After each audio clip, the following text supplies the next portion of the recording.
खबर शामिल करते हैं लाहौर से हमारे चैनल 24+ न्यूज़ के नुमाइंदे हामिद अली भट्टी।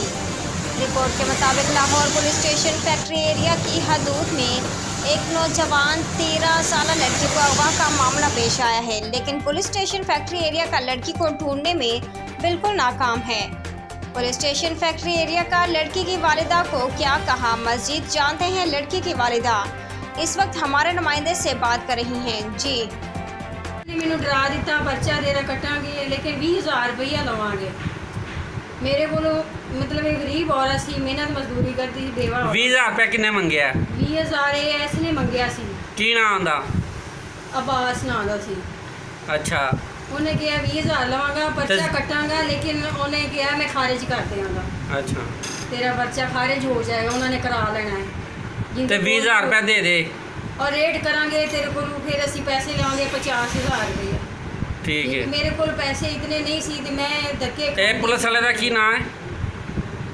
अब्बास। अब्बास। एएस। ते जवेद ने की किया है, मुंशी ने? उन्हें भी दरखास्त मेरी लिखी सी, लेकिन रख ली जी, कोई नहीं है कार्रवाई उन्हें नहीं की सी। ते जिसले तुसी कहा कि सानू साहब नाल मिलाओ ते उन्होंने मिलान की कहंदे ने कि नहीं टाइम नहीं हैगा, साहब नहीं इत्थे हैगा।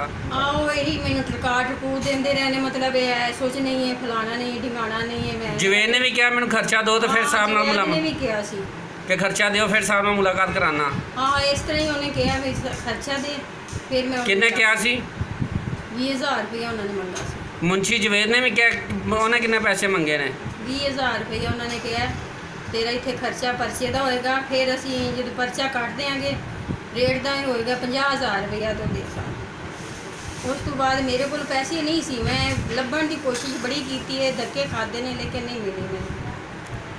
ते हुण तुसी की चाहते हो? मैं SHO मीडिया का आसरा लिया, हुण फिर मैं गई हाँ, उन्होंने मेरी कोई भी नहीं सुनी। बच्ची मेरी छोटी उम्र की है, 16 साल उसकी उम्र है, पता नहीं किस साल के साल नहीं, कोई मेरी मदद नहीं कर रहा।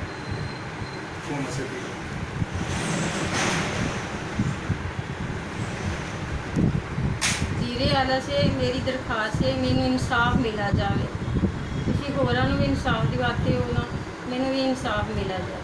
पंजाब ने अगे मेरी दरखास्त है, मैनू इंसाफ मिला जाए।